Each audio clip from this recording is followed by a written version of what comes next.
നമസ്കാരം. ലൂസ് ടോക്കിലേക്ക് സ്വാഗതം. നമസ്കാരം.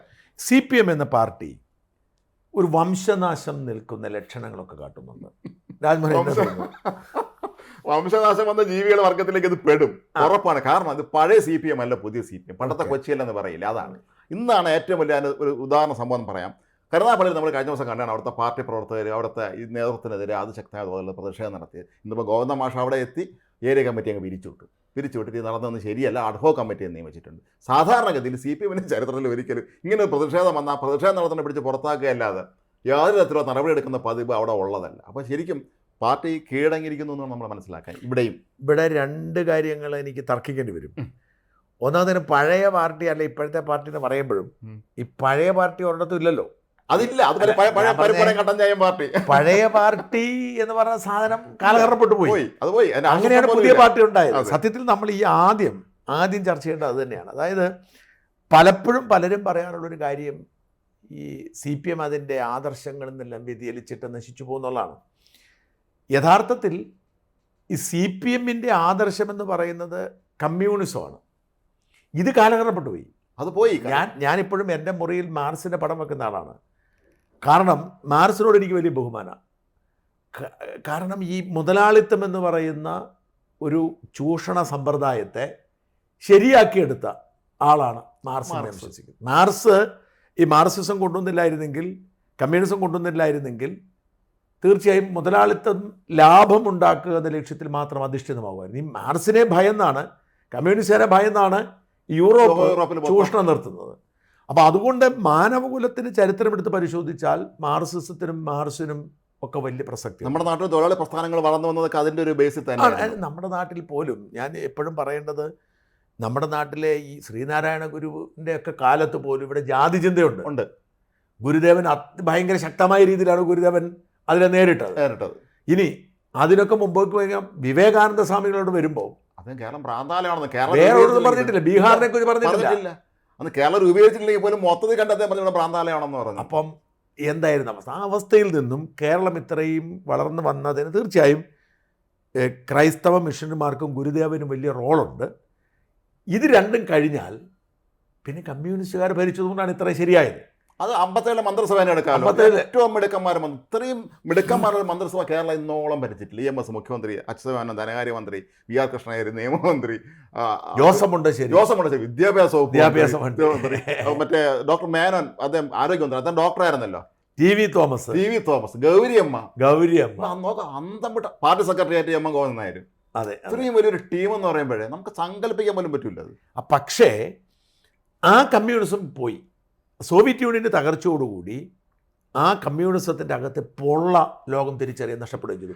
പിന്നെ കമ്മ്യൂണിസത്തിനുണ്ടായിരുന്ന ഒരു വഴി എന്ന് പറയുന്നത് ജനാധിപത്യം സ്വീകരിച്ചുകൊണ്ട് കുറച്ചുകൂടി ഒരു ജനാധിപത്യ പാർട്ടി ആകുമായിരുന്നു. പക്ഷേ ഇവരത് ഇതുവരെ ജനാധിപത്യം എന്നൊക്കെ പറഞ്ഞിരുന്നതാണത്. അല്ല, അവരത് അംഗീകരിക്കാൻ തയ്യാറല്ല. അവരിപ്പോഴും ജനാധിപത്യത്തെ അടവ് തന്ത്രമായി കരുതി മുമ്പോട്ട് പോകും. അവരിപ്പോഴും ജനങ്ങളെ പഠിപ്പിക്കുന്നത് നാളെ വിപ്ലവം വരുമെന്ന. അതാണ് കമ്മ്യൂണിസത്തിൻ്റെയും CPM. അടവിനൊരു കാലപരിധിയില്ലേ? ഇല്ല.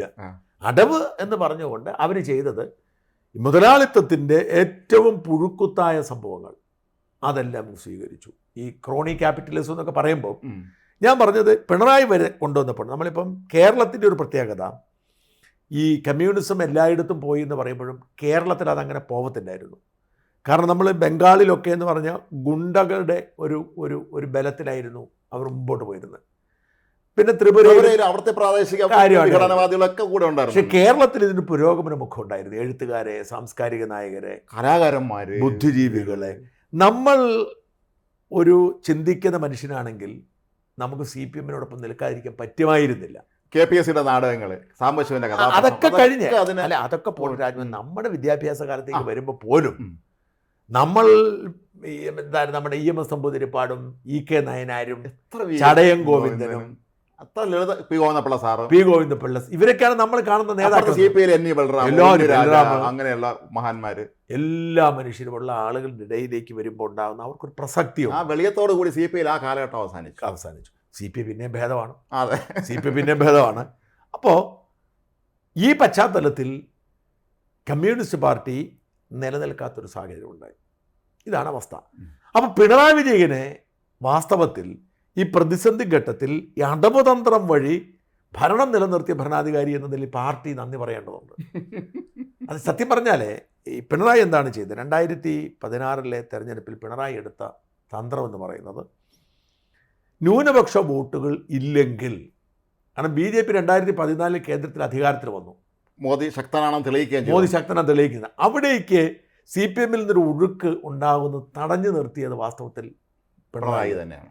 അപ്പോൾ പിണറായി ന്യൂനപക്ഷ വോട്ടുകൾ കയ്യിലെടുത്തു വളരെ തന്ത്രപൂർവമായിട്ട്. അതായത് മുസ്ലിം ന്യൂനപക്ഷങ്ങളോട് ഇങ്ങോട്ട് പോരൂ, ഞങ്ങൾ നിങ്ങളുടെ രക്ഷകനാണ്, മോദിയെ ഒരു ഭയം സൃഷ്ടിച്ച് ആ മോദി ബദലായി അവർ മാറി. മാത്രം അതിനെ പോലും ഒപ്പം സ്റ്റേജിലെടുത്താനുള്ള നിർത്താൻ കാണിച്ചു. മറുഭാഗത്ത് ക്രിസ്ത്യൻ കമ്മ്യൂണിറ്റിയോട് ലീഗ് ആണ് നിങ്ങളുടെ എല്ലാ അവകാശങ്ങളും കൊണ്ടുവന്നത്, മുസ്ലിങ്ങളാണ് കൊണ്ടുവന്നത് എന്ന് പറഞ്ഞ് അവരെ അടുപ്പിച്ചു. ഇങ്ങനെയാണ് പിണറായി ഈ 2 തെരഞ്ഞെടുപ്പിലും പ്രധാനമായി നേരിട്ടത്. പക്ഷേ അവിടെ സ്വാഭാവികമായി സംഭവിച്ചൊരു കാര്യം, ഈ അമിതമായ മുസ്ലിം പ്രകടനം വന്നപ്പോൾ അടിത്തറയായിരിക്കുന്ന ഹിന്ദു വോട്ടുകൾ ഒഴുകിപ്പോയി. ഈ ഹിന്ദു വോട്ടുകൾ ഒഴുകിപ്പോയതിനെ തടയിടാനായിട്ട് സാധിച്ചില്ല. അവിടെയാണ് 2019 ലോക്സഭാ തെരഞ്ഞെടുപ്പിൽ കൃത്യമായ സൂചന ഉണ്ടായിരുന്നു. മാത്രമല്ല ശബരിമല വിഷയം വന്നപ്പോഴത്തേക്കും അത് കൂടുതൽ ശക്തമായി. പക്ഷെ എന്നിട്ടും 2021 കയറി. അവിടെയാണ് നമ്മൾ അത് തന്ത്രം. ഈ തന്ത്രം യഥാർത്ഥത്തിൽ ജനങ്ങൾ തിരിച്ചറിഞ്ഞ 2024 2024 21 നിയമസഭാ തെരഞ്ഞെടുപ്പ് കഴിഞ്ഞപ്പോൾ തന്നെ ജനം തിരിച്ചറിഞ്ഞ. അതിനൊരു 2 കാരണമുണ്ട്. ഒന്ന്, ഇത് പിണറായി വിജയൻ അധികാരത്തിലെത്തുക എന്ന ലക്ഷ്യത്തോടു കൂടി ഉണ്ടാക്കിയൊരു ഫോർമുലയാണ്. 2021 2ാം ഭരണം കിട്ടിയതോടെ പിണറായിയുടെ ആ ഫോർമുലയ്ക്ക് പ്രസക്തി നഷ്ടപ്പെട്ടു. ഇനി എന്തായാലും ഭരണത്തിനില്ല, ഇനി ഫോർമുലയ്ക്ക് പ്രസക്തി നഷ്ടപ്പെട്ടു. അതുകൊണ്ട് പുള്ളി എന്ത് ചെയ്തു?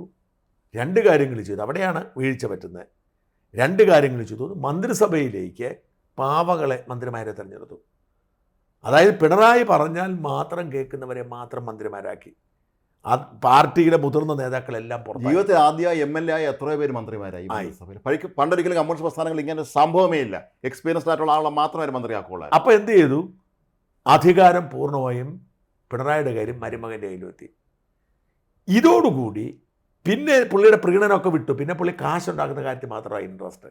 ഇതോടുകൂടി പാർട്ടി അണികൾ അകലാൻ തുടങ്ങി. അതിൻ്റെ സൂചനയാണ്, ഈ ജനവിരുദ്ധ സൂചനയാണ് തൃക്കാക്കര ഉപതെരഞ്ഞെടുപ്പ് മുതലങ്ങോട്ട് തുടങ്ങിയ ആ ഒരു കൊടുങ്കാറ്റ് തിരിച്ചടികൾ. 2024 ആയപ്പോഴേക്കും അടിമുടി ഒലഞ്ഞു. ഈ 2024 ഒലഞ്ഞതിൻ്റെ തുടർച്ചയാണ് നിങ്ങൾ ഇന്ന് പറഞ്ഞ കരുനാഗപ്പള്ളിയിൽ സംഭവിച്ചിരിക്കുന്നതും ആലപ്പുഴയിലും തിരുവല്ലയിലും വലിയ വിഷയം നടക്കാനുള്ള ഒരു ലോക്കൽ സമ്മേളനം പൂർത്തിയാക്കാൻ പറ്റില്ല. പലയിടത്തും പിരിച്ചുവിട്ടു. പലയിടത്തും ബ്രാഞ്ച് സമ്മേളനം, അതായത് കണ്ണൂർ അവരുടെ കോട്ടകളിൽ പോലും പലയിടത്തും സമ്മേളനങ്ങൾ മുടങ്ങിപ്പോയി. അതിൻ്റെ പ്രധാന കാരണം, ഇപ്പം ഞാനിന്ന് ആ കരുനാഗപ്പള്ളിയിലെ ഒരു വനിതാ സഖാവിൻ്റെ വികാരഭരിതമായ സംഭാഷണം കേൾക്കുമായിരുന്നു. അവിടെ പൊട്ടിത്തെറിച്ചത്. ഇവരൊക്കെ പാർട്ടി പറയുന്നതാണ് ശരി, പാർട്ടി കൊല്ലാൻ പറഞ്ഞാൽ കൊല്ലുന്നതിൽ തെറ്റില്ല എന്ന തരത്തിൽ അടിമത്ത മനോഭാവത്തിൽ വളർന്നു വന്നവരാണ്. സോവിയറ്റ് യൂണിയനിൽ അങ്ങനെ ആയിരുന്നു എല്ലാവരും. അതായിരുന്നു. പക്ഷേ ഇവരുടെ കയ്യിലേക്ക് കുറച്ചുകൂടി തലയിലേക്ക് വെളിച്ചം വീശിയപ്പോൾ ഇവർക്കൊക്കെ യാഥാർത്ഥ്യ ബോധമുണ്ടായി. ഇവർക്ക് പൊട്ടിത്തെറിച്ച് രംഗത്തിറങ്ങി. ഇപ്പോഴും അവർ പിണറായി വിജയൻ സത്യസന്ധനാണെന്നും പിണറായി വിജയൻ്റെ മകളെക്കുറിച്ചൊക്കെ പറഞ്ഞ നുണയാണെന്ന് വിശ്വസിക്കുന്നവരാണ്. പക്ഷേ ഈ പിണറായി തുടങ്ങി വെച്ച ഈ അഴിമതിയും വൃത്തികേടുകളും താഴത്തെ തട്ടിലേക്ക് പടർന്നപ്പോൾ ഈ താഴത്തെ തട്ടിലുള്ള സഖാക്കൾക്കെതിരെ അവരെ നേരിട്ട് അനുഭവം. ഇപ്പോൾ പീഡനം നടത്തിയെന്ന് പറഞ്ഞാണ്, ഗാർഹിക പീഡനം, പരസ്ത്രീ ബന്ധം, ആലപ്പുഴയിൽ നേരാന്നത് പരസ്ത്രീ ബന്ധം, അതിൽ ആഭിചാരക്രിയ ചെയ്തു ആരോണം. അതിൽ വന്നപ്പോഴത്തേക്കൊരു പ്രതിഷേധമാണ്. പ്രതിഷേധത്തിൽ നമ്മളിതിനെ ഇനി കാണേണ്ടത്, ഇപ്പോൾ ആലപ്പുഴയിലേക്ക് വരണം. ഈ ബിപിൻ സി ബാബു എന്ന് പറയുന്ന ആൾ BJPയിലേക്ക് ചേർന്നിരിക്കുന്നു. അപ്പോൾ അയാളെക്കുറിച്ച് നിങ്ങൾ പറഞ്ഞ മാതിരി ആഭിചാരവും വ്യഭിചാരവും ഒക്കെ ഉണ്ട്. ആഭിചാരവും വ്യഭിചാരവും ഉള്ളപ്പോഴും ഇദ്ദേഹം കൗൺസിലറാണ്, ജില്ലാ പഞ്ചായത്ത് വൈസ് പ്രസിഡന്റ് ആയിരുന്നു. ഇപ്പോൾ അല്ല, ജില്ലാ പഞ്ചായത്ത് വൈസ് പ്രസിഡന്റ് ആയിരുന്നു, ഏരിയ കമ്മിറ്റി അംഗമായിരുന്നു, ജില്ലാ സെക്രട്ടറി ആയിരുന്നു. അദ്ദേഹത്തിൻ്റെ അമ്മ ഏരിയ കമ്മിറ്റി അംഗമാണ്. അപ്പോൾ അങ്ങനെ ഒരു പാർട്ടി കുടുംബമുണ്ട്. ഈ പാർട്ടി കുടുംബം ഇപ്പോൾ ഞാൻ പറഞ്ഞ ഇയാൾ ഇനി പെണ്ണുപിടിയനാണെങ്കിലും ആഭിചാരി ആണെങ്കിലും നമ്മൾ കാണേണ്ടത് ഇയാൾ CPM കാരൻ തന്നെ ആയിരുന്നു. ഈ പാർട്ടി വിട്ടുപോകുമ്പോൾ പറയുന്നതിൻ്റെ അകത്ത് കഥയൊന്നുമില്ല.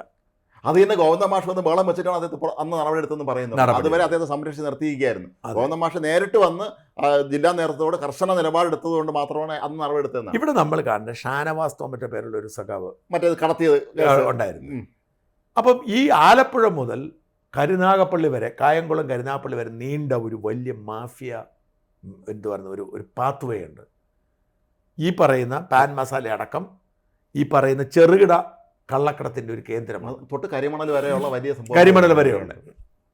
അപ്പം ഇതിനെ കൺട്രോൾ ചെയ്യുന്ന ആളുകൾ തൊടാൻ പോലീസിനെ പറ്റി. ഇപ്പം പോലീസ് എന്ന് പറയുന്ന സാധനം നമുക്കറിയാമല്ലോ, പാർട്ടി വല്ലാത്ത പ്രതിസന്ധിയിലാണ്. അപ്പോൾ ഇപ്പം ഈ നവീൻ ബാബുവിൻ്റെ ഭാര്യ ഹൈക്കോടതി ചെന്നപ്പോഴത്തേക്കും ഇവർ പെട്ടെന്ന് അന്വേഷണം പൂർത്തിയാക്കാൻ തുടങ്ങി. ഈ ഒരു mafia Alappuzha to Karunagappally mafia, ഈ മാഫിയയിൽ തട്ടി പലതും സംഭവിക്കും.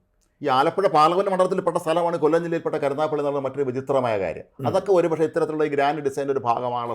ഇതിനകത്ത് മറ്റൊരു ഗൗരവമേറിയ ഒരു കാര്യം നമ്മൾ മനസ്സിലാക്കേണ്ടത്, ഞാൻ വളരെ സീരിയസ് ആയിട്ട് നമ്മൾ വരുന്നത് CPM ഉണ്ടായിക്കൊണ്ടിരുന്ന അപജയം. ഇപ്പം വേറെ കാര്യം ഇതിലൂടെ കൂട്ടി വായിക്കേണ്ടതുണ്ട്. കണ്ണൂർ സുധാകരനെ വോട്ട് ചെയ്ത പാർട്ടി ഗ്രാമങ്ങളിൽ ഭൂരിപക്ഷം കിട്ടിയെന്നുള്ള കാര്യം, തളിപ്പറമ്പിലും ധർമ്മടത്തും എല്ലായിടത്തും ഭൂരിപക്ഷം കിട്ടിയെന്നുള്ള പ്രധാനപ്പെട്ട കാര്യമാണ്. അപ്പോൾ ഇവിടെ നമ്മൾ മനസ്സിലാക്കേണ്ട കാര്യം എന്ന് വെച്ചാൽ CPM-ൻ്റെ അകത്ത് വല്ലാത്തൊരു വൈരുദ്ധ്യാത്മക ഭൗതികവാദം നടന്നുകൊണ്ടിരിക്കുകയാണ്. ഭൗതികവാദമുള്ള വൈരുദ്ധ്യം അല്ല, ഇത് വൈരുദ്ധ്യമാണ്. വൈരുദ്ധ്യമാണ്. അപ്പോൾ ഇത് ഫലപ്രദമായി ഉപയോഗിക്കാൻ പറ്റുന്ന നേതൃത്വമുണ്ടെങ്കിൽ ഉപയോഗിക്കാൻ കഴിയും. അതുകൊണ്ടാണ് നമ്മൾ 2 സ്ഥാനാർത്ഥികളുടെ വോട്ട് നോക്കണം. ഒന്ന് കണ്ണൂരിലെ സുധാകരൻ്റെതും, 2 ആലപ്പുഴയിലെ ശോഭാ സുരേന്ദ്രൻ്റെ കാര്യം എടുക്കുമ്പോൾ വളരെ ശ്രദ്ധിക്കേണ്ട ഒരു കാര്യം, കഴിഞ്ഞ പാർലമെന്റ് തെരഞ്ഞെടുപ്പിന് ശോഭാ സുരേന്ദ്രൻ ആലപ്പുഴ മത്സരിച്ചപ്പോൾ ഇവിടെ നമ്മുടെ ഹരിപ്പാട് മണ്ഡലത്തിൽ, രമേശ് ചെന്നിത്തലയുടെ മണ്ഡലമാണെന്ന് ഓർക്കണം, അവിടെ ആരിഫിനേക്കാൾ മുന്നിലെത്തിയിരുന്നു. 5300-ലധികം വോട്ടിന് 2ാം സ്ഥാനത്താണ്. കായംകുളത്ത് ഏതാണ്ട് 755 വോട്ടിന് 2ാം സ്ഥാനത്താണ് ശോഭ. ഒപ്പം ഇവിടെ നമ്മൾ കരുനാഗപ്പള്ളി ആലപ്പുഴ മണ്ഡലത്തിൽപ്പെട്ടതാണ്, കൊല്ലം ജില്ലയാണെങ്കിൽ പോലും. അവിടെ ആരിഫും ശോഭയും തമ്മിലുള്ള വോട്ടിൻ്റെ വ്യത്യാസം 191 വോട്ടാണ്. ആരിഫിന് കൂടുതൽ കിട്ടിയില്ല ശോഭയേക്കാൾ. കരുനാഗപ്പള്ളി മാത്രമല്ല, അമ്പലപ്പുഴയിൽ KC വേണുഗോപാലിൻ്റെ വീടിരിക്കുന്ന ഭാഗത്തുനിന്ന് ശോഭ ലീഡ് ചെയ്തു ആ ബൂത്തിൽ. അതാണ് നമ്മൾ ഈ 4 മണ്ഡലങ്ങൾ, അത് 2 മണ്ഡലങ്ങളിൽ ശോഭാ സുരേന്ദ്രൻ ഒന്നാമത് വരുന്നു, 2 മണ്ഡലങ്ങളിൽ CPM-മായി രണ്ടാമത് വരുന്നു, 2 മണ്ഡലങ്ങളിൽ CPM-മായി നേരിയ വ്യത്യാസത്തിൽ മൂന്നാമതാവുന്നു. ഇത് ആദ്യമായി ശോഭ വന്ന് ആലപ്പുഴ മത്സരിക്കുമ്പോൾ സംഭവിക്കുന്ന കാര്യമാണെന്ന് ഓർക്കണം. തൃശ്ശൂർക്കാരിയായ ശോഭ ആദ്യമായി വന്ന് മത്സരിക്കുമ്പോൾ ഈ ആലപ്പുഴ, കായംകുളം, കരുനാഗപ്പള്ളി, ഹരിപ്പാട് അടക്കമുള്ള 7 മണ്ഡലത്തിൽ 4ഇടത്തും ശോഭാ സുരേന്ദ്രൻ ഏതാണ്ട് രണ്ടാമതെത്തി. ഹരിപ്പാട് നല്ല ലീഡാണല്ലോ, ചില്ലറയല്ലോ. അപ്പോൾ ഇത് ചെറിയ കാര്യമല്ല. ഇത് CPM നേരിടുന്ന വലിയൊരു വെല്ലുവിളിയുടെ സൂചനയാണ്. അതായത് കേരളത്തിലെ ഏറ്റവും വലിയ ഹിന്ദു പാർട്ടിയായ CPM-ൽ നിന്നും ഹിന്ദു വോട്ടർമാർ കൂട്ടത്തോടുകൂടി BJP-യിലേക്ക് പോകുന്നു. പക്ഷേ അപ്പോൾ ഒരു ചോദ്യമുണ്ടാവും, പ്രസക്ത ചോദ്യം ഉണ്ടാവും, എന്നിട്ട് എന്തുകൊണ്ട് പാലക്കാട് 18,500 വോട്ടിന് ഭൂരിപക്ഷം തോറ്റുപോയെന്നൊരു ചോദ്യം ഉണ്ടാവും. അവിടെ നമ്മൾ മനസ്സിലാക്കേണ്ട ഒരു കാര്യം, ഇവിടെ നമ്മൾ വിചാരിക്കുന്നതിനപ്പുറത്തേക്ക് ഇവിടുത്തെ രാഷ്ട്രീയം മാറി. അതിനുള്ള ഉത്തരം CPM-യുടെ മൂന്നാമതാണെന്നുള്ളതാണ്. പാലക്കാട് വീണ്ടും മൂന്നാം തവണ.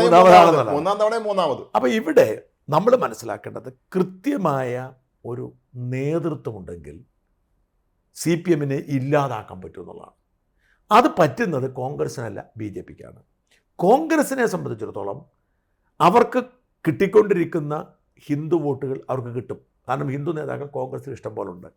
വലിയ കാര്യമായ കുറച്ച് കുറവുണ്ടാവും, പക്ഷേ ന്യൂനപക്ഷ വോട്ടുകൾ അവർ ഉറപ്പിച്ച് നിർത്തിയാൽ മതി. CPM ഈ കഴിഞ്ഞ 10 വർഷം കൊണ്ട് മുസ്ലിം വോട്ട് നഷ്ടപ്പെടുത്തി.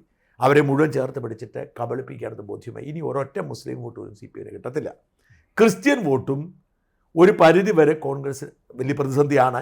കാരണം പ്രധാനപ്പെട്ട ഒരുപാട് ക്രിസ്ത്യൻ നേതാക്കൾ കോൺഗ്രസിൽ ഇല്ല എന്നുള്ള ഒരു കുറവുണ്ട്. അവിടെ ക്രിസ്ത്യൻ ലീഡർഷിപ്പ് ഇല്ല. മാത്രമല്ല ഈ മുനമ്പ അടക്കമുള്ള വിഷയങ്ങൾ, അല്ലെങ്കിൽ വഖഫ് അടക്കമുള്ള വിഷയങ്ങളിൽ കോൺഗ്രസ് കൃത്യമായ നിലപാടിരിക്കുന്നു. മാത്രമല്ല ഈ ന്യൂനപക്ഷ അവകാശങ്ങൾ മുസ്ലിങ്ങൾ കൊണ്ടുപോകുന്നൊരു പരാതി ഇവർക്കുണ്ട്. ഈ ക്രിസ്ത്യാനികൾ ന്യൂനപക്ഷമാണ് നമ്മളെ നാട്ടിൽ പല ആൾക്ക് ഇപ്പോഴും അറിഞ്ഞുകൂടാന്നുള്ളത്. അതെ.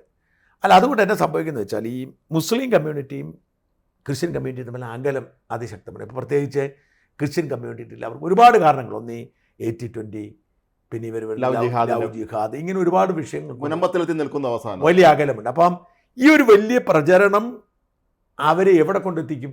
അവർക്ക് ലീഗിനെ കൂടെ നിർത്തിയിരിക്കുന്ന കോൺഗ്രസിനോട് താല്പര്യമില്ല, ലീഗിന് ഒരിക്കലും വിട്ടു പോവുകയല്ല, ലീഗിനെ ചേർത്ത് നിർത്തിയിരിക്കുന്ന UDF-നോട് താല്പര്യമില്ല, പറ്റിക്കുന്ന CPM-നോട് താല്പര്യം. അപ്പോൾ അവരുടെ മുമ്പിലുള്ള വഴി എന്ന് പറയുന്നത് BJP-യാണ്. അപ്പോൾ ഇവിടെ 2 കാര്യങ്ങൾ നമ്മൾ മനസ്സിലാക്കണം. ഒന്ന്, ക്രിസ്ത്യൻ കമ്മ്യൂണിറ്റിക്ക് BJP-യുടെ താല്പര്യമുണ്ട്.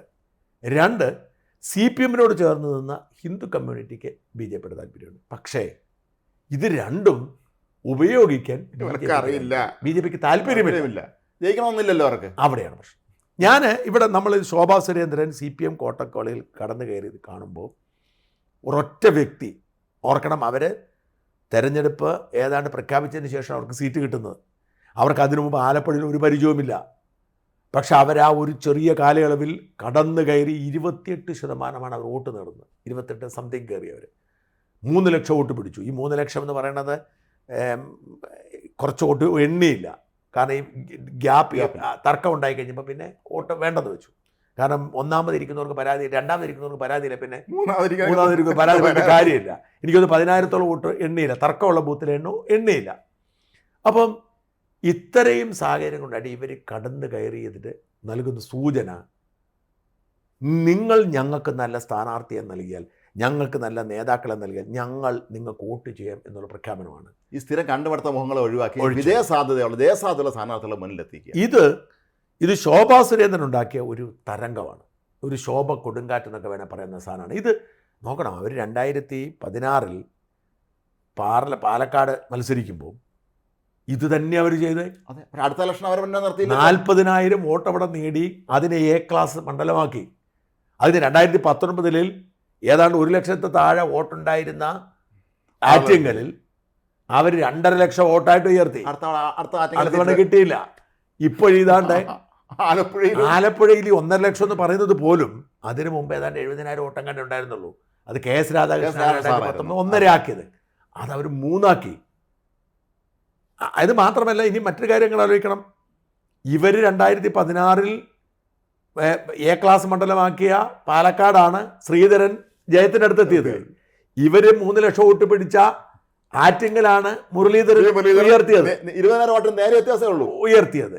അപ്പോൾ ഈ പറയുന്ന എല്ലായിടത്തും അടിത്തറയിടാൻ ശോഭയും അതിന്റെ ഫലം അനുഭവിക്കാൻ ഞാൻ പറയുന്നത് അതിന് കാലം മാറും. ഞാൻ പറയുന്നത് BJP വിശ്വാസമുള്ള നേതൃത്വത്തെ പ്ലേസ് ചെയ്താൽ ഇവിടെ രണ്ടാണ്. ഒന്ന്, ശോഭാ സുരേന്ദ്രനെ പോലുള്ള ഒരാൾ ജനങ്ങൾ എത്രമാത്രം സ്വീകരിക്കുന്നു എന്നുള്ളൊരു കാര്യം. ഇതിന് വേറെ വശം കൊണ്ടുണ്ട്. തൃശ്ശൂർ BJPക്ക് പറയുന്ന BJPയുടെ A ക്ലാസ് മണ്ഡലമായിരുന്നില്ല. ലോക്സഭാ തെരഞ്ഞെടുപ്പിൽ പാലക്കാടിനെക്കാട്ടിലും കാസർഗോഡിനെക്കാട്ടിലും തിരുവനന്തപുരത്തിനെക്കാട്ടിലും മോശം മണ്ഡലമാണ് BJPക്ക് തൃശ്ശൂർ എന്ന് പറയുന്നത്. കോൺഗ്രസിന്റെ സിറ്റിംഗ് മണ്ഡലമായിരുന്നു. കോൺഗ്രസ് 74,000 വോട്ടിനാണ് ജയിക്കുന്നത്. 74,000 വോട്ടിന്. എന്തുകൊണ്ടാണ്? സുരേഷ് ഗോപി.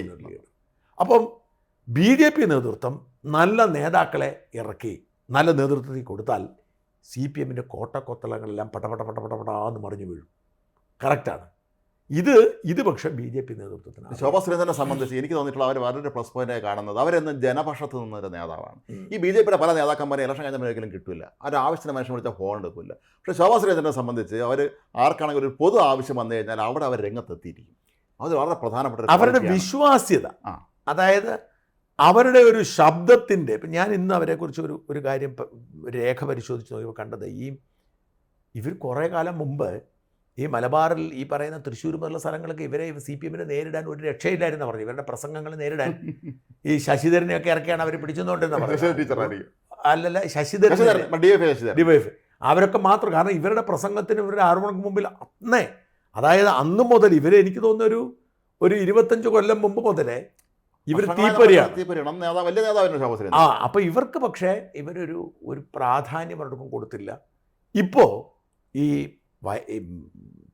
ആലപ്പുഴയിലും കരുനാഗപ്പള്ളിയിലും തിരുവല്ലയിലേക്ക് CPM പ്രതിസന്ധിയിലാകുമ്പോൾ അതൊരു ഇമ്പാക്റ്റ് എന്ന് പറഞ്ഞാൽ ശോഭയെ അതിനകത്ത് കത്തിച്ചു വിട്ടത്. കാരണം ശോഭയുടെ സ്ഥലങ്ങളായതല്ല ആയിരുന്നു ഈ കായംകുളവും കരുനാഗപ്പള്ളിയും ഒക്കെ ശോഭ സ്ഥലങ്ങൾ. അവരുടെ ശക്തിയിൽ തന്നെയാണ് അവിടെ ഇത്രയും വോട്ട് പിടിച്ചത്. അല്ല, അവിടെയാണ് CPM ഇപ്പോൾ ഭിന്നത ഉണ്ടായിരിക്കുന്നത്. നമ്മുടെ പോയിന്റ് അതാണ്. അത് ശരിയാണ്. ശോഭ കടന്നുപോയ പാതകളിലാണ് CPM-ൽ ഇപ്പോൾ ഈ കലാപം മൂത്തിരിക്കുന്നത്. കായംകുളത്ത് പരിഞ്ഞാഴി കിടക്കുന്നുണ്ട്, കരുനാഗപ്പള്ളി, കായംകുളം, ആലപ്പുഴ, എല്ലായിടത്തും. അപ്പം ഞാൻ പറഞ്ഞത് ശോഭാ സുരേന്ദ്രനെ പോലെ 10 നേതാക്കളുണ്ടെങ്കിൽ ഇവിടെ കുലുക്കാൻ പറ്റും. ജനത്തിന് രാഷ്ട്രീയമല്ല വിഷയം. അതെ, സുരേഷ് ഗോപിയെ തന്നെ ഒരുപക്ഷെ ജനങ്ങൾ ഒരുപാട് ഇഷ്ടപ്പെട്ട കാര്യം അദ്ദേഹം പറഞ്ഞ കാര്യങ്ങൾ കൃത്യമായി നടപ്പിലാക്കുകയും ജനങ്ങൾക്കൊപ്പം നിങ്ങളോട് സഹായിക്കുകയും ചെയ്തു. അപ്പോൾ ആ ജനങ്ങളെ സംബന്ധിച്ച് എപ്പോഴും തങ്ങൾക്ക് കൂടി അപ്രാപ്യര നേതാക്കൾ അവർ അംഗീകരിക്കില്ല. ശോഭയ്ക്ക് അങ്ങനെ വലിയൊരു ഗുണമുണ്ട്. ഈ തെരഞ്ഞെടുപ്പിന് ശേഷം സുരേഷ് ഗോപി എങ്ങനെയാണെന്ന് അറിയത്തില്ല. നേരത്തെ അദ്ദേഹം ഒരുപാട് കാര്യങ്ങൾ ഇടപെട്ടിരുന്നു.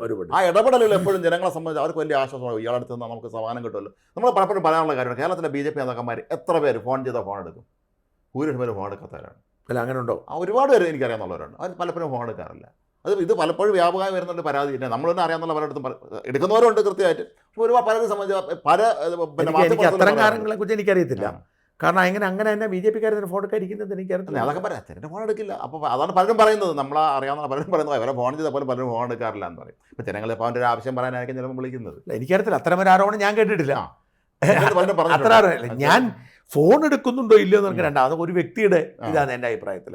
കാരണം എപ്പം ഞാൻ പറഞ്ഞു കേന്ദ്രമന്ത്രി മുരളീധരൻ ഞാൻ എപ്പം ഫോൺ വിളിച്ചാലും ഫോൺ എടുക്കായിരുന്നു, മന്ത്രിയായിരിക്കും. ഇപ്പം ജോർജ് കുര്യൻ പണ്ടും അങ്ങനെയാണ്, ഫോൺ എടുക്കും. പത്മനാഭൻ അവരെല്ലാം ഫോൺ എടുക്കും. ഞാൻ പറഞ്ഞ കഴിഞ്ഞ ദിവസം രാവിലെ ജോർജ് കുര്യൻ എനിക്കൊരു മിസ് കോൾ അടിച്ചിരിക്കുന്നു, കേന്ദ്രമന്ത്രി. ഞാനൊരു രാവിലെ മിസ് കോൾ അടിച്ച് ഞാൻ ചാടി തിരിച്ചു വിളിച്ചു, എടുക്കുന്നില്ല. കുറേ കഴിഞ്ഞിട്ട് അദ്ദേഹം എനിക്ക് മെസ്സേജ് അയച്ചു, അതെ ആ കൈ തട്ടിപ്പോയതാണെന്ന് മെസ്സേജ് അയച്ചു. അവ എന്തോ വന്നെന്തോ എടുത്ത് തപ്പിപ്പോയപ്പോൾ കൈ തട്ടിപ്പോയതാണ്. അപ്പോൾ എല്ലാത്തിലും കൊണ്ട് എടുക്കുന്നവരുണ്ട്, എടുക്കാത്തവരും ഉണ്ട്. പിണറായി വിജയൻ പാർട്ടി സെക്രട്ടറി ആണെന്നപ്പോൾ ആര് വിളിച്ചാലും അദ്ദേഹം ഫോൺ എടുക്കുമായിരുന്നു. അത് എനിക്ക് തന്നെ തിരിച്ചു വിളിക്കുമായിരുന്നു. ഇപ്പോൾ മുഖ്യമന്ത്രിയായപ്പോൾ എങ്ങനെയാണെന്ന് എനിക്കറിയില്ല. എന്നെ വിളിക്കുമായിരുന്നു. കൃത്യമാണ്, പിണറായി വിജയൻ പാർട്ടി സെക്രട്ടറി ആയ സമയത്ത് എന്നെ വിളിക്കുമായിരുന്നു. പിന്നീട് വിളിച്ചിട്ടില്ലതേ ഉള്ളൂ. അപ്പോൾ ഞാൻ പറഞ്ഞു വരുന്നത് പോയിന്റ് CPIM എന്ന രാഷ്ട്രീയ പാർട്ടി ഒരു വലിയ അസ്തിത്വ നിലനിൽപ്പിൻ്റെ ഒരു പോരാട്ടത്തിലാണ്. അതിൻ്റെ ഒരിക്കലും നമുക്ക് ചിന്തിക്കാൻ കഴിയാത്ത വിധത്തിൽ പൊട്ടിത്തെറിയിലേക്ക് പാർട്ടി മാറിയിരിക്കുകയാണ്. വല്ലാത്ത പൊട്ടിത്തെറിയിലേക്ക് മാറിയിരിക്കുന്നു. അല്ലെങ്കിൽ പാർട്ടിയുടെ ജില്ലാ സെക്രട്ടറിക്ക് അവിടെ ചെന്നിട്ട് ആ പ്രശ്നം പരിഹരിക്കാൻ പറ്റുന്നില്ല. എന്നിട്ട് ആ ജില്ലാ ഏരിയ കമ്മിറ്റി പിരിച്ചുവിടുന്നു. പാർട്ടി ഓഫീസിലേക്ക് സഖാക്കൾ പ്രകടനം നടത്തുന്നു. എന്താ വിഷയം? പെണ്ണുപിടിയന്മാരെ തിരഞ്ഞെടുക്കുന്നുള്ളതാണ്. ഇവിടെ വേറൊരു കാര്യം കൂടി പുറത്തേക്ക് വന്നു. CPM എപ്പോഴും അവകാശപ്പെടുന്നത് ഞങ്ങളാണ് ഏറ്റവും വലിയ ജനാധിപത്യ പാർട്ടി, 3 കൊല്ലം കൂടുമ്പോൾ ഞങ്ങൾ തെരഞ്ഞെടുപ്പ് നടത്തുന്നുണ്ട്. പക്ഷേ ഈ 3 കൊല്ലം കൂടുമ്പോൾ നടത്തുന്ന തെരഞ്ഞെടുപ്പ് ഇതാ പാർട്ടി ഒരു പാനൽ അവതരിപ്പിക്കുന്നു. ചൈനയിൽ പ്രസിഡന്റ് തെരഞ്ഞെടുക്കും പോലെ തന്നെയാണ്. പാർട്ടി തീരുമാനിക്കുന്നു, പാർട്ടി ചെയ്താണ് ജനാധിപത്യത്തിലെ പ്രസിഡന്റ്. ആ പാനലിനെതിരെ ആര് നിന്നാലും അവർ സമ്മതിക്കത്തില്ല. ഈ പാനലിനെതിരെ നിന്ന് മത്സരിച്ച് ജയിച്ച ആളാണ് രാഘവൻ, എം വി രാഘവൻ. അങ്ങനെയാണ് അയാൾ പുറത്താവുന്നത്. അല്ല, എം വി രാഘവനെ നോട്ടപ്പുള്ളിയാക്കി വരും ഒരു ഘട്ടം കഴിഞ്ഞപ്പോഴത്തേക്കും. അല്ല, ഇപ്പോൾ ഈ പറയുന്ന സ്ത്രീ ഉണ്ടല്ലോ, ഇന്നലെ ഞാൻ CPM ആണ്, ഞാൻ കരയത്തില്ല, ആഞ്ഞടിക്കുന്നവർ, ഇതൊക്കെ ഇവരിനെ അനുഭവിക്കാൻ പോകുന്നില്ലേ ഉള്ളൂ. ഇവർ നോട്ടപ്പുള്ളിയാക്കി വെച്ച് ജീവിതം ദുസ്സഹമാക്കി. അല്ല, ഇപ്പം പാർട്ടി സെക്രട്ടറി എന്ന് സംഭവമൊക്കെ കോംപ്രമൈസ് ഒക്കെ പറഞ്ഞെങ്കിലും ഈ ഒരു കേരളത്തിലെ CPM സംബന്ധിച്ച് മറ്റ് പാർട്ടിപ്പെട്ട ഒരാളിനേക്കാൾ അവർ വേട്ടയാടുന്നത് പാർട്ടി പണയും. അതെ, ഒരു വിട്ടുവീഴ്ച ഉദാഹരണങ്ങളുണ്ട് നമുക്ക് മുന്നിൽ. ഒരു വിട്ടുവീഴ്ചയും അവരുടെ ആനുകൂല്യങ്ങൾ കൈപ്പറ്റി അവരോടൊപ്പം നിന്നവർ പോയാൽ തീർന്നത് തന്നെ. എത്ര ഉദാഹരണം. എം വി രാഘവൻ നിയമസഭയ്ക്കകത്തിൻ്റെ ഒരു തല്ലിയില്ലേ അവർ? എം വി ആർ എത്ര വലിയ എം വി ആർ വളർത്തിക്കൊണ്ട നേതാക്കന്മാരാണ് സഭയിലുണ്ടായിരുന്നവർ, അവർ വരെ തല്ലി. എം വി ആറിൻ്റെ ഏറ്റവും വലിയ ശിഷ്യനാണ് പിണറായി. അതെ, എം വി ആർ പറഞ്ഞതിനെ എം വി ആറിനെ പുറത്താക്കിയത് എന്തിനാണ്? ബദൽ രേഖ മുസ്ലിം ലീഗിനോട് കൂട്ടുകൂടണമെന്നാണ്. ഇതിപ്പോൾ സകല ആളുകൾ വായോ എന്ന് പറഞ്ഞിരിക്കുമല്ലേ. അല്ല, ഇവരെല്ലാവരും കൂടെ കൂട്ടത്തോടെ ഇരുന്ന് എല്ലാം പരിപാടി ഇട്ടിട്ട് അവസാനം മാറിയിടം ചാടി ലീഗിനോടുള്ളത് പോട്ടെ, BJP-ക്കാരെ എടുക്കുമല്ലേ. BJP RSSും എതിർക്കപ്പെടേണ്ട പാർട്ടിയാണെന്ന് പറഞ്ഞിട്ട് BJP-ക്കാർക്കും RSSകാർക്കും CPM-ലേക്ക് ക്രിസ്റ്റൽ ക്ലിയർ നേതാവാന്നാണ്. പണ്ട് കേരള കോൺഗ്രസിന് എടുക്കണമെങ്കിൽ പള്ളിയും പട്ടക്കാരൻ തള്ളി പറഞ്ഞിട്ട് വരാൻ പറഞ്ഞു. ഇപ്പൊ പള്ളിയും പട്ടക്കാരൻ ഒന്നും വേണ്ട, ക്രിസ്റ്റൽ ക്ലിയർ നേതാവാണ് സന്ദീപ് വാര്യർ എന്നാണ് AK ബാലൻ പറഞ്ഞത്. ക്രിസ്റ്റൽ ക്ലിയർ നേതാവ്, അതുപോലൊരു നല്ല ചെറുപ്പക്കാരനില്ല, ഇങ്ങ് വരട്ടെ എന്നാണ് പറഞ്ഞത്. പുള്ളി കോൺഗ്രസിലോട്ട് പോയി കഴിഞ്ഞപ്പോൾ നേരെ തിരിച്ചുപോയി. അപ്പം ഞാൻ പറഞ്ഞു വരുന്ന പോയിന്റ്, CPM ഒരു പ്രതിസന്ധിയിലാണ്, നിലനിൽപ്പിനുള്ള പോരാട്ടത്തിലാണ്. ഈ നിലനിൽപ്പുള്ള പോരാട്ടത്തിൽ CPM ദുർബലമാകുന്നതിൻ്റെ തെളിവാണ് പുറത്തു വരുന്നത്. അതായത് പിണറായി വിജയൻ ദുർബലനായി. അദ്ദേഹത്തിന് ഇപ്പോൾ അദ്ദേഹത്തിൻ്റെ കാര്യവും അദ്ദേഹത്തിൻ്റെ മകളുടെ കാര്യവും അദ്ദേഹത്തിൻ്റെ കുടുംബത്തിൻ്റെ കാര്യവും മാത്രമേ നോക്കാൻ പറ്റുള്ളൂ.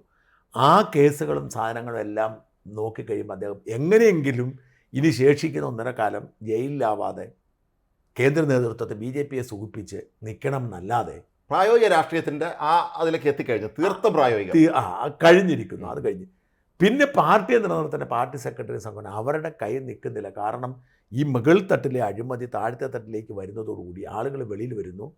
ഈ ഹിന്ദു പാർട്ടി പ്രവർത്തകർ, ഹിന്ദുക്കളാണുള്ള പാർട്ടിയൊക്കെ ഹിന്ദു പാർട്ടി പ്രവർത്തകർ വഞ്ചിക്കപ്പെടുന്നു. ഇവിടെ നമ്മൾ ശ്രദ്ധിക്കേണ്ടത് CPM മതവിരുദ്ധ പാർട്ടിയായി മുമ്പോട്ട് പോകുമ്പോൾ എക്കാലത്തും അവർ അവരുടേതായ ഒരു ആത്മീയതയ്ക്ക് അവർ പിന്തുണ കൊടുത്തിരുന്നു. ഇപ്പം ഞാൻ പറഞ്ഞിപ്പം കണ്ണൂരിലെ എല്ലാ ക്ഷേത്രോത്സവങ്ങളും നടത്തിയപ്പോൾ ഇവരാണ്. മലബാർ മേഖലയിൽ മിക്ക ക്ഷേത്രങ്ങളെല്ലാം ഇവർക്ക് നിയന്ത്രണമുണ്ട്. അപ്പം ഇങ്ങനെ ഇവർ ഒരു പ്രത്യേക തരത്തിൽ മുമ്പോട്ട് പോയിക്കൊണ്ടിരുന്നത്. പക്ഷേ അവരൊക്കെ അതിൻ്റെ ഒരു കാരണം ഈ മൊബൈൽ ഫോണാണ്. പണ്ടെന്ന് പറഞ്ഞാൽ ദേശാഭിമാനി മാത്രമല്ലേ വിവരം അറിയാനുള്ളൂ. ഞാൻ പറയുന്നില്ല, ഞാൻ കഴിഞ്ഞ ആഴ്ച തളിപ്പറമ്പിൽ ഞാനൊരു കടയിൽ കയറി ഒരു സാധനം ചോദിച്ചപ്പോൾ എന്നോട് ഷാജൻ സ്കറിയാനെ പറ്റി CPM കടയാണ്, അവർ വർത്താനം പറയാം. ആ റെയിൽവേ സ്റ്റേഷനിൽ എവിടെ ചെന്നാലും ഇവരെല്ലാം മറുനാടൻ കാണാറുണ്ട്. ഈ പാർട്ടി നേതാക്കന്മാരുടെ ഭാര്യമാർ ഇത് കാണാറുണ്ട്. അപ്പം പാർട്ടിക്ക് ഒരിക്കലും, പണ്ടാണെങ്കിൽ ഇതൊന്നും ആരും അറിയത്തില്ല, പാർട്ടിക്ക് ഒരിക്കലും ഈ ഇൻഫർമേഷൻ എന്ന് പറയുന്ന സാധനം തടഞ്ഞു വെക്കാൻ കഴിയുന്നില്ല. സകല മനുഷ്യരും ഈ വിവരങ്ങൾ അപ്പം അറിയും. ദേശാഭിമാനി എല്ലാവരും വീട്ടിൽ അലങ്കാരത്തിൽ മേടിക്കും. ദേശാഭിമാനിക്കാണ് ഏറ്റവും കൂടുതൽ സർക്കുലേഷൻ ഉള്ളത്. ദേശാഭിമാനിയുടെ ചരിത്രത്തിൽ ഏറ്റവും കൂടുതൽ സർക്കുലേഷൻ ടൈമാണ്. അതങ്ങനെ വെച്ചാൽ നിർബന്ധമായി മേടിക്കണം. ഒരുത്തൻ പോലും മനോരമ വായിക്കുന്ന ആളുകൾ പിന്നെയാണ് ദേശാഭിമാനി. അല്ല, എനിക്ക് പലപ്പോഴും തോന്നിയിട്ടുള്ള ഒരു കാര്യം എന്ന് വെച്ചാൽ പഴയ CPI ആണെങ്കിലും CPM-ലാണെങ്കിലും അന്നത്തെ നേതൃതലത്തിൽ ഒരു വിഭാഗം നേതാക്കൾ പാർട്ടി നടത്തിക്കൊണ്ട് പോകുക, അത്തരം കാര്യങ്ങൾ പ്രായോഗിക രീതിയും ഒരു വിഭാഗം സൈദ്ധാന്തികന്മാരുണ്ടായിരുന്നു. ഇപ്പം NA ബലറാമിനെ പോലെ അതല്ലെങ്കിൽ ഉണ്ണിരാജയെ പോലെ ഒരു CPIക്ക് അത്തരം ഉപദേശങ്ങളെ കൊടുക്കും. ഇപ്പുറത്ത് ഗോവിന്ദപിള്ള, അതുപോലെ പിന്നെ പ്രൊഫസർ MN വിജയൻ, അങ്ങനെ ഈ രണ്ട് ഭാഗത്ത് സൈദ്ധാന്തിക ഉപദേശം കൊടുക്കാനും പ്രായോഗികമായ ഉപദേശം കൊടുക്കാനും അവിടെ ആളുണ്ടായിരുന്നു. ഇപ്പോൾ അതൊന്നും ഇല്ലാതായിരിക്കും. അത് മാത്രമല്ല, ഇവരെല്ലാം സത്യസന്ധതയുള്ള മനുഷ്യരായിരുന്നു. ഇവരുടെ ചിന്താഗതി പൊട്ടത്തരമാണെങ്കിലും അവരൊക്കെ സമൂഹത്തിൽ നന്നാവണമെന്ന് ആഗ്രഹിക്കുകയും സത്യസന്ധത ജീവിതം നയിച്ചിരുന്ന ജീവിതം നയിക്കും. പക്ഷേ ഇപ്പോൾ ഇവരുടെയൊക്കെ ജീവിതം എന്ന് പറയുന്നത് എങ്ങനെ ആഡംബര ജീവിതം നയിക്കാം, എങ്ങനെ സുഖിച്ച് ജീവിക്കുക എന്നുള്ളതാണ്. ഞാൻ പറഞ്ഞത് ഈ മൊബൈൽ ഫോണും ഇൻ്റർനെറ്റും ഉണ്ടാക്കിയിരിക്കുന്ന ഒരു സംഭവമുണ്ട്. ഈ മനുഷ്യൻ്റെ സുഖലോലുപ ജീവിതത്തിലേക്ക് ഇവരങ്ങ് മാറിപ്പോവുകയാണ്. ഈ വിവരം തടഞ്ഞു വെക്കാൻ അവർക്ക് കഴിയുന്നില്ല. അതല്ല, ഈ പറഞ്ഞാൽ ഇവർ കൈ കടിക്കുന്ന വാച്ചൊക്കെ നമ്മൾ ശ്രദ്ധിച്ചിട്ടുണ്ട്. വളരെ വില കൂടിയ വാച്ചും കൈയുടെ മൊബൈൽ, ഐഫോണിൻ്റെ ഏറ്റവും പുതിയ മൊബൈൽ ഇവർ കൈയിരിക്കുന്നുണ്ട്. നമുക്കന്ന് പന്ന്യൻ രവീന്ദ്രൻ ഇവിടെ നമുക്ക് അഭിമാനം തന്ന പന്തയം പറഞ്ഞ ഓർമ്മയില്ലേ, വാച്ച് വില കൂടിയ വാച്ച് കെട്ടിയിരുന്നപ്പോൾ വെളിയും ചോദിച്ചെന്ന് ഇത് ശരിയാണോന്ന്. പിന്നെ വാച്ച് കെട്ടിയിട്ടില്ലെന്ന് പറഞ്ഞില്ല ആ വാച്ച്. അതുപോലെ നേതാക്കാരൊന്നും ഉണ്ടാകും. അത് ആ പന്യനോടൊക്കെ കൂടി അവസാനിക്കുമോ? കഴിഞ്ഞു. പന്യനോട് ഞാൻ പറഞ്ഞു, എൻ്റെ ഒരു അനുഭവമുണ്ട്. എന്നോടൊരു പാർട്ടിയുടെ മുഖ്യമന്ത്രി ഒരു കേരള യാത്ര നടത്തിയിരുന്നു, ഓർമ്മയുണ്ടോ? 2016 മുമ്പ്. ഓർമ്മയുണ്ട്. ഈ 2016 പ്രമുഖരമായ രാവിലെ അഭിമുഖം അല്ല, മുഖ്യമന്ത്രി ആവുന്നതിന് മുമ്പ് പാർട്ടി സെക്രട്ടറി. ഇദ്ദേഹത്തിൻ്റെ കേരള യാത്രയിൽ ഭയങ്കര സ്ട്രിക്റ്റാണ്. കാരണം പുള്ളി എന്ന് പറഞ്ഞാൽ അന്നത്തെ ടെററാണ്. പാർട്ടി സംസ്ഥാന സെക്രട്ടറി എന്ന് പറഞ്ഞാൽ പാർട്ടി മുഴുവൻ പിടിയിലാണ്. വിമതർക്കാർക്കും ശബ്ദമില്ല, എല്ലാവരും ഒതുക്കി വെച്ചിരിക്കുന്നു. കംപ്ലീറ്റ് പുള്ളിയുടെ കയ്യിൽ എല്ലാ ജില്ലാ കമ്മിറ്റിയുടെ എല്ലാ ഏരിയ കമ്മിറ്റിയുടെ എല്ലാം പുള്ളിയുടെ കയ്യിൽ. അപ്പോൾ അത് അത്ര അച്ചടക്കോടുകൂടി പുള്ളി ഇത്ര പേരുണ്ടാവണം, എല്ലാം കൃത്യമാണ് പുള്ളി. അപ്പം അദ്ദേഹം ഒരിടത്ത്, ഈ തിരുവനന്തപുരത്ത് ഒരിടത്ത് അദ്ദേഹത്തിന് വൈകുന്നേരത്തെ ഭക്ഷണം അറേഞ്ച് ചെയ്തിരുന്ന ഒരു സ്ഥലത്ത് ഈ വൈകുന്നേരത്തെ ഭക്ഷണം അറേഞ്ച് ചെയ്തപ്പോൾ ആവശ്യപ്പെട്ടിരുന്നത് അദ്ദേഹത്തിന് നീണ്ടകരയിൽ നിന്നുള്ള മീൻ വേണം എന്നായിരുന്നു. അവിടുത്തെ മീൻ തന്നെ വേണം എന്നായിരുന്നു. പക്ഷേ അവർക്ക് നീണ്ടകര മീൻ കിട്ടിയില്ല. അവർ വിഴിഞ്ഞത്തുനിന്നാണ് മീൻ കൊണ്ടുവന്നത്. പിണറായി വിജയൻ ഭക്ഷണം കഴിക്കാൻ വേണ്ടി ഇരുന്നു. അദ്ദേഹം ഈ എടുത്തിട്ട് മീനെടുത്ത് വായിലോട്ട് വെച്ചു, തിരിച്ചു വെച്ചിട്ട് ഒരൊറ്റ തട്ടായിരുന്നു. മനസ്സിലായി, ഇത് നീണ്ടകര മീനല്ലെന്ന് അദ്ദേഹത്തിന് മനസ്സിലായി. ഞാൻ പറഞ്ഞേ, ഒരു കമ്മ്യൂണിസ്റ്റ് നേതാവ് എത്തപ്പെട്ടിരിക്കുന്ന അവസ്ഥയാണ്. നമ്മൾ പണ്ട് പരിപ്പോടെയും കട്ടൻ കാപ്പിയും പിന്നെ പത്രം വിരിച്ചും കിടന്നിരുന്ന ബെഞ്ചിൽ കിടന്നുറങ്ങിയ ആളുകൾ, ആ ബെഞ്ചിൽ കിടന്ന ആളുകളിൽ നിന്ന് അത് ഇദ്ദേഹം എഴുതിയിട്ടുണ്ടല്ലോ. എൻ്റെ ബെർലിൻ കുഞ്ഞനൻ തന്നെ ഈ പിണറായിയുടെ മകൾക്ക് അഡ്മിഷൻ മേടിക്കാൻ വേണ്ടി കോയമ്പത്തൂർ പോയ കഥ പറഞ്ഞിട്ടുണ്ടല്ലോ. ഒരു മുതലാളിയുടെ കാറിൽ പോയി നല്ല ട്രെയിനിൽ അദ്ദേഹം സുഖമായിട്ട് കഴിഞ്ഞതും ഇദ്ദേഹം കൊണ്ടുപോയതാന്ന് ഓർക്കണം. അപ്പോൾ അത് മാത്രമല്ല, നമുക്കറിയില്ല, കഴിഞ്ഞ ഒന്നാം പിണറായി സർക്കാർ അധികാരത്തിൽ വന്നപ്പോൾ അദ്ദേഹത്തിന് കൂടെ നിന്നിരുന്ന, എനിക്കൊന്ന് VS ആയിരുന്നപ്പം ആയിരുന്നപ്പോഴാന്ന് തോന്നുന്നു, കുറേ കളങ്കിത കച്ചവടക്കാർ അദ്ദേഹത്തിന് കൂടെ ഉണ്ടായിരുന്നു. അപ്പം എന്തായാലും ഈ നമ്മൾ മനസ്സിലാക്കേണ്ടത് 2-3 കാര്യങ്ങളാണ്. നമ്മൾ ചുരുക്കി പറഞ്ഞ 2-3 കാര്യങ്ങൾ മനസ്സിലാക്കണം. ഒന്ന്, ഈ പിണറായിസം എന്ന് പറഞ്ഞ സാധനം അടിവേരിളകി കുലുങ്ങി തുടങ്ങിയിരിക്കുക. അതിൻ്റെ അടിസ്ഥാനപരമായ കാരണം ഇതിനെ ചുറ്റിപ്പറ്റി ഉണ്ടായിരുന്ന തട്ടിപ്പുകളെല്ലാം എല്ലാവർക്കും പിടികിട്ടി. ജനങ്ങൾക്ക് മനസ്സിലായി തട്ടിക്കൂട്ടാണ്, ഇവർ പറയുന്ന നുണയാണ്, ഇവർ വർഗീയതയാണ് പറയുന്നത്, ഇവർ പറയുന്ന പച്ചക്കള്ളങ്ങളാണ് എന്ന് മനസ്സിലായി.